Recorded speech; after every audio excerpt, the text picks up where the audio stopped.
why I chose 5 a.m. and why the topic is being about being broken and less than. So, obviously, if you've been following me at all, right, almost every day I'm posting a 5 a.m. video. And I did it for a few reasons. One is I wanted to challenge myself to put something out there that's going to trigger and interrupt patterns for those guys and girls that are watching this. But also, I wanted to make sure that when I got up at my 5 a.m., I had some more structure, some more purpose, right, to do something. And I just wanted to commit to something. I wanted to do something. It was another challenge for me to do.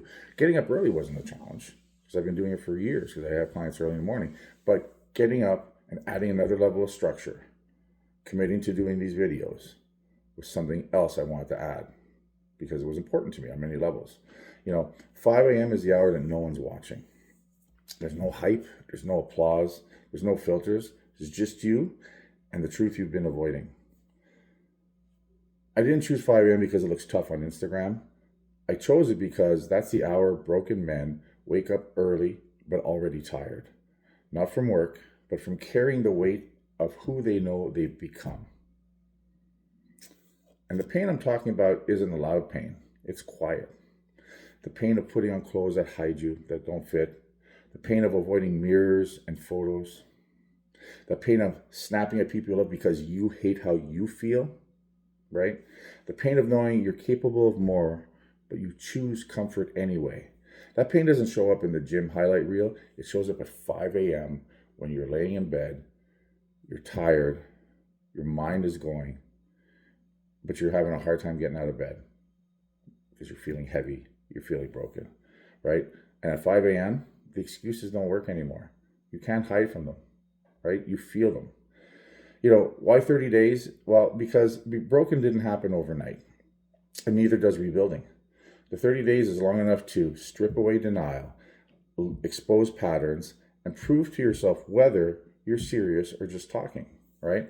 I'm not doing this to motivate people. Motivation is cheap and fleeting, right? I'm doing this to apply pressure daily, early, unapologetically, and sometimes, and some things will crack. Your excuses or your old identity.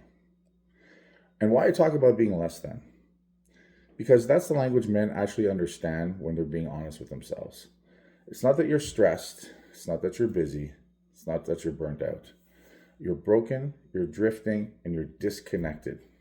Physically weaker than you've ever been, mentally softer than you want to admit, and living below your own standard, right? I lived there. At 398 pounds, sober but still stuck, alive but not dangerous, present but not powerful. These videos aren't theory, they're receipts. So what this series is really about is it's not self-help, it's a mirror. Every 5 a.m. video is asking one question. Are you willing to feel the pain of discipline or keep paying the pain of staying broken? Right? Because staying less than costs you. Costs you respect, costs you energy, costs you leadership, and eventually your family's confidence in you. That's what this is all about. That's what I'm looking at doing. This is what I'm also reminding myself of where I've been. I'm also holding myself to a higher level of accountability because I said I was going to do these 30 days and I'm going to do these 30 days. And when I do these 30 days, it's yet another example of me keeping a promise to myself. It's another instance of me holding myself to a higher standard. It's another way of me, living my purpose. And part of my purpose is to not only change my life and live at the highest level possible, become the best version of myself, jacked at 57 years old, energetic, powerful, dangerous and disciplined and dangerous, but to help as many men and women along the way do this. This is my purpose. This is what I believe I was put out here for, is to not only help men and women, but do it myself, put myself in the best position ever. And then having done so, I want to pay it back. I want to bring it back. I want to say, listen, if I could fucking do it, anybody could do it.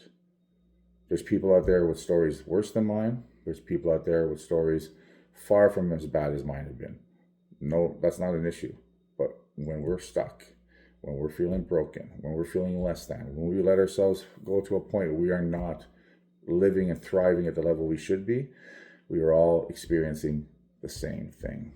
A theory I use in the gym. I'm a big, strong, powerful guy. And when I'm teaching someone how to do a lift, right?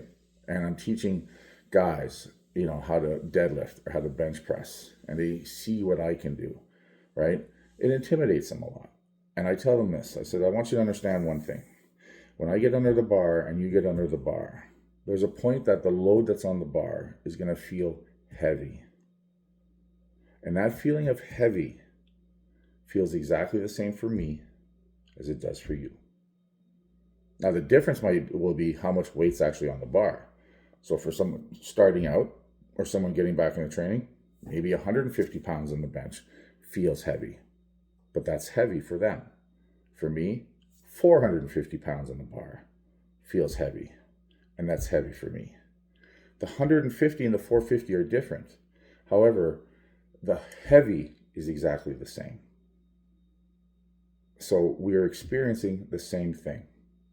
How we get through it is going to be the difference. How we handle it is going to be the difference. How we approach it is going to be the difference.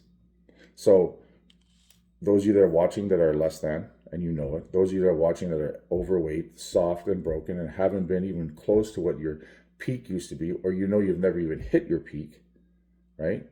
That feeling, that drift, that heavy, that fucking sadness, felt the exact same thing. Doesn't matter what your depth is, doesn't matter what your bottom looks like compared to what my bottom was, right? But once we get there, we're feeling the same thing. Once we're sitting there and we just fucking are miserable, and we feel that no matter what we do, nothing's going to get better, because deep down we realize we're not doing anything, right? When we're sitting there and we're angry all the time, when we're sitting there and we're resentful and we're jealous and we're upset and we're tired, we are all feeling that same thing at that point, when we're at that point, when we're at that level. So when we take action, add structure, create discipline, go after the 4 daily non-negotiables, create the wins, push ourselves, rebuild ourselves, we are feeling the same thing too once we've gone through it, for anyone else who's gone through it.